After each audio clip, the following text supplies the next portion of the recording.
할렐루야. 하나님의 은혜가 얼마나 클까? 하나님의 은혜를 이야기할 때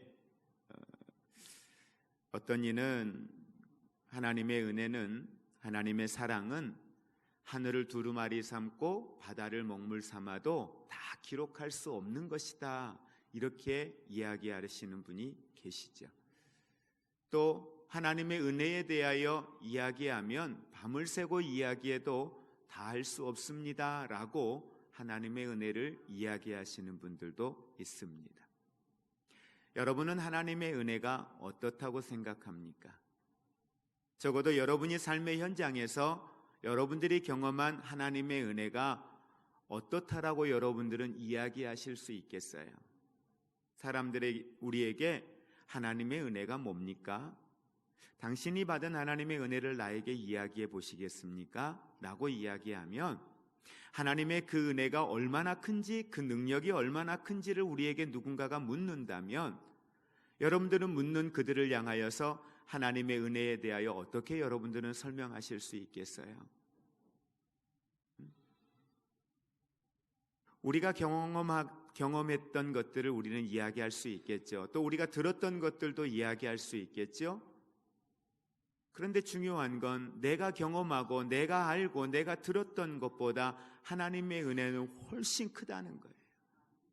하나님의 능력 또한 내가 알고 내가 경험했던 것보다, 내가 들었던 것보다 그 하나님의 능력이 훨씬 크다는 거예요.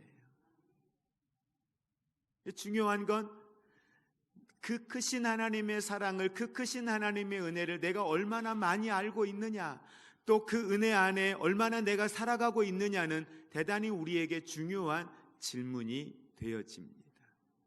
오늘 성경 속에 기록되어진 이 사건이 기록되어져 있는데, 이 사건의 내용들을 통해서 보면 은혜를 은혜로 받는 사람과 은혜를 은혜로 받지 못한 사람이 어떻게 달라진 인생을 살 수밖에 없는가를 성경은 정확하게 이야기를 해주고 있습니다.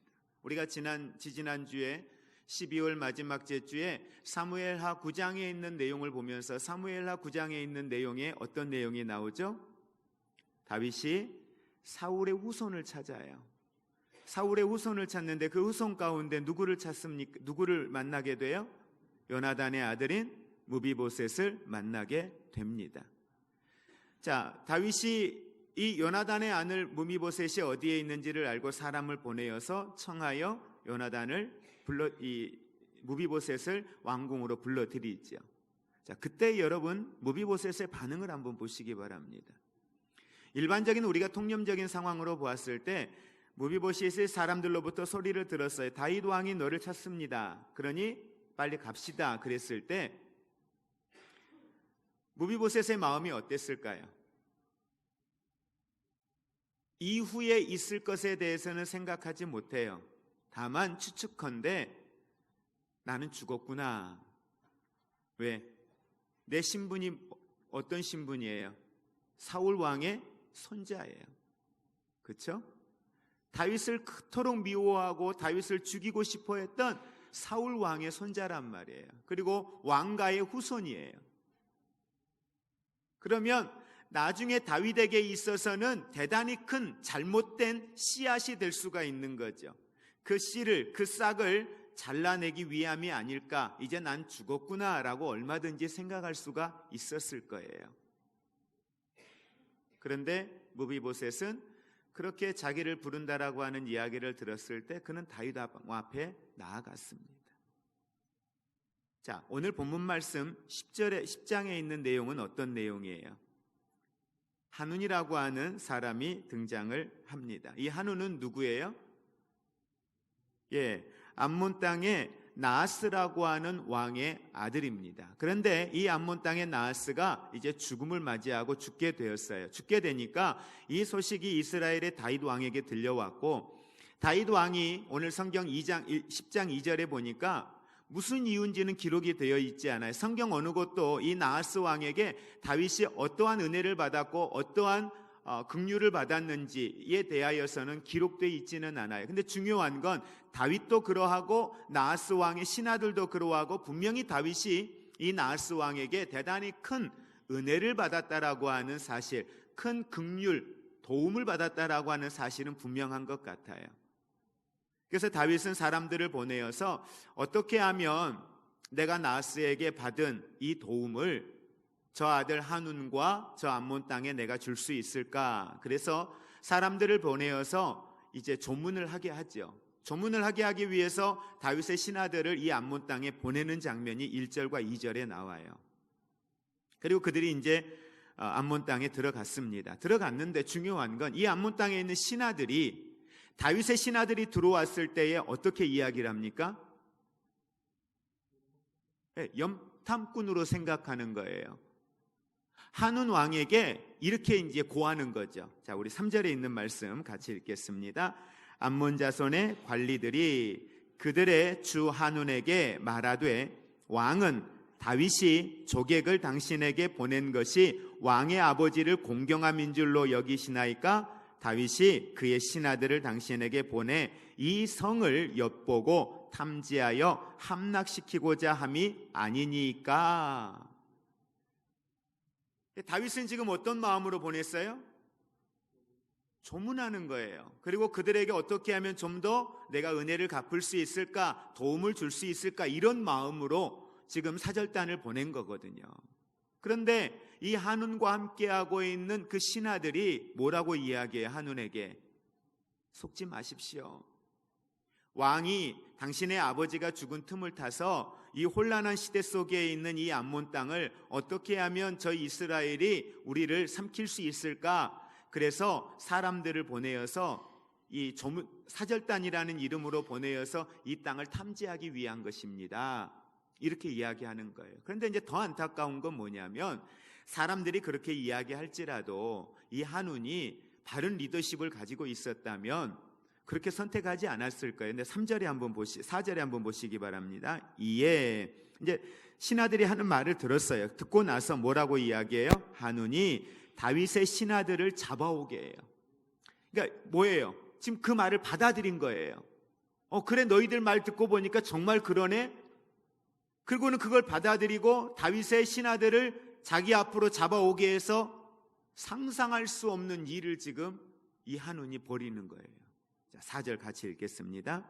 이에 한운이 다윗의 신하들을 잡아 그들의 수염 절반을 깎고 그들의 의복의 중동볼기까지 자르고 돌려보내매. 여러분 한번 봐보세요. 수염의 절반을 깎았어요. 당시에 팔레스틴 지역에서의 사람들에게 있어서 이 수염이 가지고 있는 상징적인 의미가요, 우리가 상상하는 것보다 훨씬 더 큰 의미를 가지고 있습니다. 먼저는 이 수염이 가지고 있는 의미는 바로 명예와 권위를 상징을 해요. 물론 지금도 그렇다고 해요. 명예, 권위. 그리고 더 나아가서 이 수염이 가지고 있는 건 자유함에 대하여 상징을 합니다. 자유인의 권리의 상징이에요. 그러니까 아무나 수염을 기를 수 있는 게 아니죠. 근데 그 수염의 뭐예요? 절반을 잘라버렸어요. 또 하나, 중동볼기라고 여기 이야기하죠. 4절 말씀에 보니까 중동볼기라고 하는 건 뭐냐면 엉덩이의 중간 부분이에요. 엉덩이 중간 부분까지 뭘 잘라버렸어요? 옷. 그 당시 의복이 이 발끝까지, 신하들이 입었던 옷들은 발끝까지 내려오는 긴 옷이에요. 그 당시에는 제사장들을 제외하고는 안에 속옷을 입지를 않았어요. 그럼 한번 상상해 보세요. 속옷을 입지 않고 있는 다윗의 신하들을 수염도 잘라놓았죠. 그 다음에 긴 옷을 입었는데 그 엉덩이 부분까지 해서 옷자락을 잘라버렸죠. 이 수치심, 이루 말할 수 없죠. 이걸 어떻게 할 거예요? 차라리 죽이지, 차라리 죽여주지, 이건 살 수 없는 거예요. 그들의 명예, 그 부끄러움, 그 수치심은 견딜 수가 없는 거죠. 더군다나 지금 뭐예요? 우리나라도 그러하였고 모든 세계가 다 그래요. 적어도 약소국이든 강한 나라든 사절단에 대하여서는 이해가 있어요. 갖추어야 될 예의가 있어요. 아무리 감정을 상해도 사절단을 건드린다라는 건 뭘 선포하는 거예요? 전쟁을 선포하는 거예요. 전쟁하겠다는 의미예요. 그러니까 지금 암몬에서 이 한운 왕이 오늘 다윗의 신하들에게 이렇게 행하였다라고 하는 건 다윗과 전쟁을 하겠다라고 하는 그런 의미예요. 얼마나 이 일이 수치스러웠는지 다윗이 이 이야기를 듣고 옷이야 바꿔 입으면 되겠지요. 가리면 되겠지요. 그런데 이 턱수염이 그렇게 잘렸다라고 하는 건 견딜 수가 없는 거죠. 그래서 여리고쯤 왔을 때 다윗이 사람들을 보내어서 들어오지 마라. 그들의 마음을 위로하고 그곳에서 너희들의 수염이 자랄 때까지 기다렸다 와라. 이렇게 다윗이 신하들에게 배려하고 이야기할 만큼 대단히 큰 중요한 일이었다라는 거죠. 자, 이제 그 후부터가 이제 중요합니다. 그리고 나니까 지금 암몬의 이 한운 왕이 생각했을 때는 어때요? 이제 다윗이 분명히 분노할 것이다. 우리 그냥 내버려 두지 않을 것이다. 그래서 단행하는 게 어떤 일을 단행해요? 6절에 있는 말씀 같이 함께 보겠습니다. 암몬 자손들이 자기들이 다윗에게 미움이 된 줄 알고 암몬 자손들이 사람을 보내 벨르읍 아람 사람과 소바 아람 사람의 보병 2만 명과 마아가 왕과 그의 사람 1,000명과 돕 사람 12,000명을 고용한지라. 지금 어떤 일을 해요?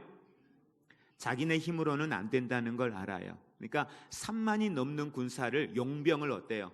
사요. 용병을 사서 데려오는 거예요. 자기 나라를 지킬 수 있도록, 전쟁에 참여할 수 있도록 주변에 있는 열방의 국가들 가운데에서 사람들, 용병들을 사서 지금 데려온 겁니다. 자, 이 이야기를 듣고 다윗이 요압의 용사들을 모아요. 요압의 용사들을 모아서 전쟁에 나가죠. 그리고 전쟁에 나가서 결국은 이 전쟁에서 승리를 하게 됩니다. 저는 이 이야기를 쭉 본문에 있는 10장에 있는 내용을 읽고 묵상을 하면서 그런 생각을 해보아요. 뭘까? 왜 암몬의 이 이야기들을 이렇게까지 기록을 해서 해놓았지? 그냥 이스라엘의 왕 다윗이 왕이 되고 주변의 나라들 8장에 있는 것처럼 수많은 나라들이 다윗이 전쟁에서 이겼잖아요. 그때 거기에 암몬도 사실은 포함이 되어져 있었어요. 근데 전쟁에서 이기고 승리했는데 그냥 그렇게 해서 암몬이라고 하는 나라가 그냥 한 귀퉁이에 들어가면 될 일일 텐데 굳이 이렇게까지 한운에 대한 이야기가 나오고 그의 신하들에 대한 이야기가 나오고 다윗의 신하들이 이렇게 힘든 상황을 경험하게 되는 이런 이야기들을 왜 기록을 했을까? 이 내용을 보면서 9장에 있는 내용과 연결이 되는 거예요. 똑같이 다윗은 요나단에게도 은혜를 받았고 그 다음에 우리가 보았던 나하스 왕에게도 은혜를 받았어요. 똑같이 은혜를 받아서 그 은혜를 갚기 위해서 무비보셋을 불러들였고 나중에 한운에게 사절단을 보내어서 그들을 위로하고 그들에게 도울 것이 무엇일까 찾았던 거예요. 다윗은. 그러니까 두 사람에게, 두 가문에게 똑같이 다윗은 선대하고 은혜를 갚기 위하여 나아갔는데 한쪽은 은혜를 은혜로 받음으로 다윗의 상에서 왕자라고 하는 위치에서 그가 왕자들과 동일한 축복을 받아 누리는 삶을 살았는가 하면 한쪽에서는 그 은혜를 은혜로 받지 못함으로 인하여서 한 사람의 잘못된 리더십이, 한 사람의 잘못된 판단이 나라를 망하게 만드는, 국민들이 경제적인 손실뿐만 아니라 생명을 잃게 되는 이런 상황을 가져오게 되었다라고 하는 겁니다. 그러면서 생각을 해보는 거예요. 목사인 나는 하나님의 은혜를 얼마나 은혜로 받고 내가 살아가고 있는가? 성경에 기록되어져 있는 하나님의 은혜들이 내 앞에 있는데, 하나님의 약속이 내 앞에 있는데, 하나님의 능력이 내 앞에 있는데 나는 그 약속을, 그 은혜를, 그 하나님의 축복을 얼마나 인정하고 받아들이고 내가 누리고 살아가고 있느냐는 거예요. 예수님이 이 땅에 오셔서 예수 그리스도께서 나를 위하여 십자가를 지시고 내 죄 사함의 은혜를 허락하시고 주님이 십자가에 죽으셨잖아요. 사도 바울은 이 사실을 알고 난 후에 어때요? 복음을 전해요. 복음을 전하는데 나는 예수 그리스도를 믿음으로 말미암아 구원을 받았는데 로마서 9장의 내용에 보니까 내가 아무리 복음을 전해도 듣지 않는 이들이 있어요. 받아들이지 않는 이들이 있어요. 율법에 매여서 살아가는 이들이 있어요. 아브라함의 후손이라는 이유 때문에 나는 구원받은 사람이라고 생각하며 착각하며 살아가는 사람들이 있어요. 그들이 누구예요? 자기 가문의 사람들이고 자기 동족이고 자기와 함께하였던 사람들인 거예요. 그래서 이 바울은 기도하는 거예요. 하나님, 내가 당신의 생명책에서 지워져도 좋사오니 저들이 예수 그리스도를 알게 해달라고 기도해요. 아무리 하나님의 은혜를 전해도, 아무리 하나님의 복음을 전해도 그 하나님의 은혜를 거절하는 거예요. 은혜를 받아들이지 않는 거예요. 마음에 두지 않는 거예요. 그게 다윗이 봤을 때 너무, 바울이 보았을 때 너무 그게 속상한 거죠. 오늘도 우리가 나가서 복음을 전하잖아요. 믿지 않는 이들에게 예수 그리스도의 복음을 전해요. 그런데 사람들이 복음을 받아들이려고 하지 않아요. 이 생명의 말씀을, 이 하나님의 은혜를, 이 하나님의 사랑을 뭐예요? 거부하는 거예요. 거절하는 거예요. 그래서 우리가 누가복음에 보면 성경에 이런 이야기를 합니다. 예수님께서 천국잔치에 대하여서 비유하시면서 이야기하시는 장면이 있어요. 누가복음 14장의 내용에 이 천국잔치에 대하여서 이야기하면서 잔치를 배설해 놓고 사람들을 보내어서 사람들을 초청을 합니다. 초청을 했는데 어때요? 아무도 안 오는 거예요. 뭐라고 하나요?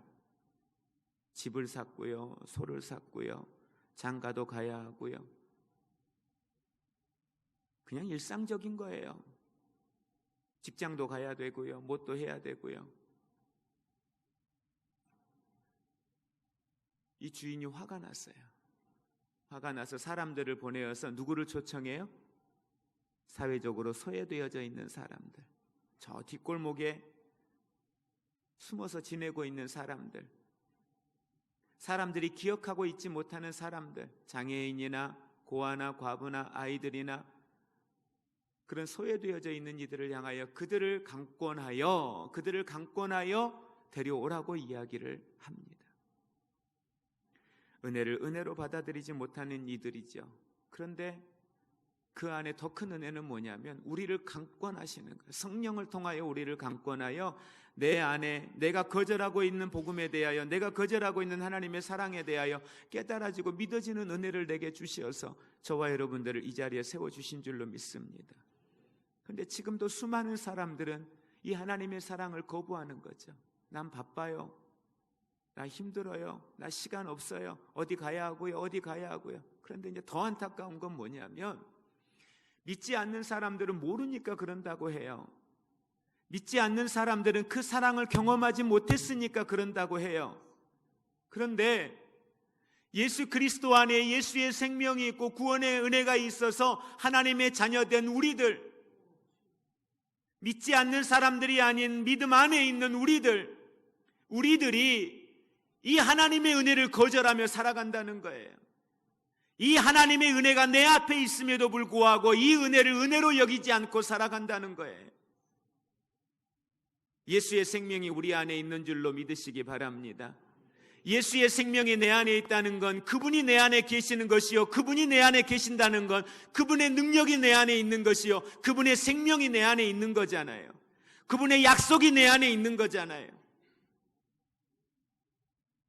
그런데 우리가 그 은혜를 거절해요. 이게 꼭 어떤 모습과 같은 거냐면 하나님의 약속의 말씀을 받은 모세가 애굽 땅으로 들어가서 애굽 땅에 있는 백성들에게 하나님의 말씀을 전하고 하나님의 약속을 전합니다. 그들의 기도가 하나님이 들으셨고 나를 통하여 너희들의 기도의 응답으로 너희들을 이끌어내어 가나안으로 하나님이 데리고 가실 거라는 거예요. 그렇게 해서 이스라엘 백성들이 애굽에서 나왔어요. 이미 그들 앞에는 하나님의 은혜가 있었습니다. 그렇죠? 이미 하나님의 능력이 그들 앞에 있었어요. 10가지의 재앙을 통하여 하나님의 능력을 그들에게 보여주셨습니다. 홍해바다를 가르는 이 사건을 통하여서 하나님이 어떤 분인지를 보여주셨어요. 만나와 메추라기를 통하여서 낮에는 구름기둥, 밤에는 불기둥으로 자연을 움직이시는 하나님을 그들은 경험했어요. 그런데 중요한 건 그 은혜가 내 안에 있고 그 사랑이 내 안에 있고 그 능력이 내 안에 있는데 이 애굽에서 나와 출애굽을 시작하였던 이스라엘 백성들은 그 하나님의 은혜를 거절해요. 그 하나님의 능력을 거절해요. 그 하나님의 사랑을 거절해요. 뭘 통해서 할 수 있습니까? 문제가 놓일 때마다 그 문제 앞에 여호와를 구함이 아니라 그 문제와 그 상황들 속에서 그들은 불평과 불만과 염려와 근심을 토해내는 거예요. 이 말이 무슨 말이에요? 은혜를 은혜로 받지 않는 거예요. 사랑을 사랑으로 받지 않는 거예요. 그분의 능력을 경험했잖아요. 자연을 움직이시는 그분의 능력을 경험했잖아요. 약속하신 것을 어떻게 이루시는가를 경험했잖아요. 그들이 불만과 불평을 쏟아낼 때마다 모세가 하나님 앞에 기도할 때 하나님이 어떻게 일하시는가를 보았잖아요. 아, 기도하면 하나님이 이렇게 일하시는구나. 하나님이 모세를 그들에게 보내신 것도 그들이 여호와를 구하였기에 하나님이 그들의 소리를 들으시고 하나님이 그들에게 하신 약속을 기억하셨다라고 성경은 이야기하고 있잖아요. 하나님의 은혜를 거절하는 거예요. 오늘 이 시대를 사는 저와 여러분들, 그리스도 안에 예수의 생명을 가지고 살아가는 사람들, 얼마나 많은 그리스도인들이 이 하나님의 은혜를 거절하며 살아갑니까? 똑같은 상황을 보았을 때 그들이 일반적인 상황의 눈으로 보고 왜곡된 시선으로 보지 않았다면 그 신하들은 한눈에게 이야기했을 겁니다. 당신의 아버지에게 은혜를 입었던 다윗이 당신을 위로하기 위하여 사람을 보냈습니다. 이렇게 이야기했을 거예요. 똑같은 상황을 놓고 우리나라를 집어삼키기 위하여 조문이라고 하는 이름으로 사절단을 보내어서 이 땅을 정탐하기 위하여 사람을 보냈습니다라고 이야기하는 그들의 소리와 그 소리에 귀를 기울이고 그걸 받아들이는 사람이나, 오늘 저와 여러분들이 은혜 안에서 하나님의 사랑을 사랑으로 받아들이고 은혜를 은혜로 받아들인다면 저와 여러분들은 믿음의 말을 할 수 있기를 원합니다. 어떤 상황 앞에 놓여 있어도 그분의 능력이, 그분의 사랑이, 그분의 생명이 내 안에 있기 때문에 우리가 할 일은 뭐예요? 우리가 할 일은 그걸 인정하는 거예요. 은혜를 은혜로 인정하는 거예요. 나의 나됨이 뭐예요? 하나님의 은혜잖아요. 하나님의 사랑이잖아요. 하나님의 도우심이잖아요. 하나님의 축복이잖아요. 그럼 내가 할 일은 뭐예요? 네, 하나님, 그렇군요. 받아들이는 거예요. 그 받아들인 사람이 누구였어요? 여호수아 갈렙. 받아들였어요. 아멘 했어요. 은혜를 은혜로 받아들이니까, 약속을 약속으로 받아들이니까 그 약속을 선포하고 나아갈 때 그게 뭐가 돼요? 실상이 되더라는 거예요. 약속이 실상이 되고 말씀이 내 삶의 실제가 되는 것, 어떤 사람이 경험할 수 있어요? 은혜를 거절하지 아니하고 하나님의 약속을, 하나님의 은혜를 아멘으로 받는 것. 아멘으로 받는 게 뭐예요? 삶으로 가져가는 것. 삶으로 가져가지 못한다는 건 뭐예요? 불안하다는 거예요. 정말 그럴까? 이렇게 생각하는 거예요. 그러니까 삶으로 못 가지고 가죠. 삶으로 가지고 갈 수 있는 건 믿으니까요, 신뢰하니까요, 은혜를 은혜로 받은 거예요. 거절하지 않는 거예요. 오늘 나는 하나님의 은혜를 거절하고 있는 사람인가? 은혜를 은혜로 받아들이고 있는 사람인가? 우리 자신에 대하여 우리는 스스로가 돌아볼 수 있기를 원합니다. 우리가 아는 것보다, 내가 경험한 것보다, 설교를 통하여 내가 들었던 것보다 그 하나님의 사랑은 우리가 상상할 수 없을 만큼 더 큰 은혜와 능력이 있는 줄로 믿으시기 바랍니다. 경험해 보고 싶지 않습니까? 그 얼마나 큰 그 사랑, 놀랍다라고 이야기할 수 있는 그 은혜들이 여러분의 삶의 현장에서 이루어지는 걸 보고 싶지 않습니까? 그렇다면 그 하나님의 은혜, 그 사랑이 여러분의 삶에 들어오는 일에 대하여 거절하지 아니하고 믿음으로 받으시고 믿음으로 순종하시고 그 약속을 신뢰함으로 나아가시기를 주의 이름으로 축복을 드립니다.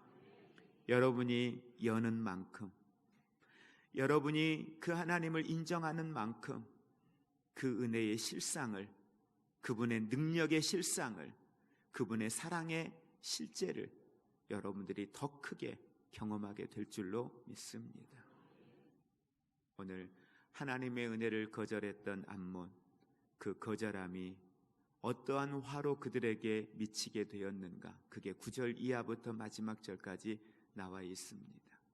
사랑하는 성도 여러분, 저와 여러분은 이미 구원을 받은 하나님의 백성들입니다. 그렇기 때문에 무슨 저주를 받는다든지 그 은혜를 구원받고 난 이후에 여러분이 거절했다고 해서 여러분들의 구원받은 신분에 있어서의 어떤 변화는 다르게 나타나지는 않을 겁니다. 그러나 중요한 건 은혜를 거절하지 않는 사람은 천국의 삶을 살지만 삶의 현장에서 은혜를 거절하며 살아가는 사람들은 사는 날 동안 마지못해 살고 불평하며 살고 염려하며 살고 근심하며 살고 두려워하며 사는 인생이 될 수밖에 없을 것입니다. 믿음의 눈으로 보았을 땐 안타깝죠. 믿음의 눈으로 보았을 때는 속상하죠.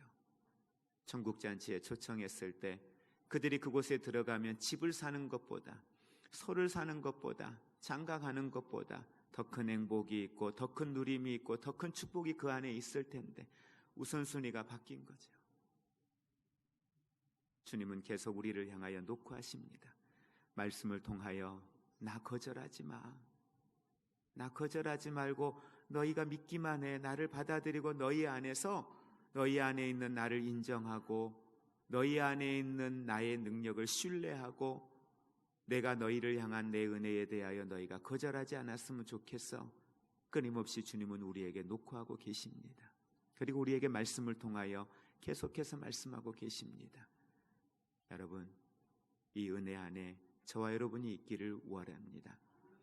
이제는 거절하지 마시고 그 은혜를 아멘으로 받으시고 그것이 여러분의 삶의 실제 능력으로 나타나는 축복의 사람들이 되시기를 주의 이름으로 축복을 드립니다. 마지막으로 말씀을 정리하면서 감사한 것은 우리 가정에 믿지 않는 이들을 향하여 계속해서 하나님의 사랑을 이야기해 줍니다. 하나님이 너 사랑한대. 하나님이 당신을 위해 십자가를 지셨대. 당신을 위해 죽으셨대. 이 이야기를 끊임없이 해주는데도 어때요? 자기가 잘났대. 자기 힘으로 살 수 있대. 그 사랑, 그 하나님 사랑 없어도 나 살아. 그 하나님의 은혜 없어도 살 수 있어. 그러면서 그 사랑, 그 은혜를 계속해서 거절해요.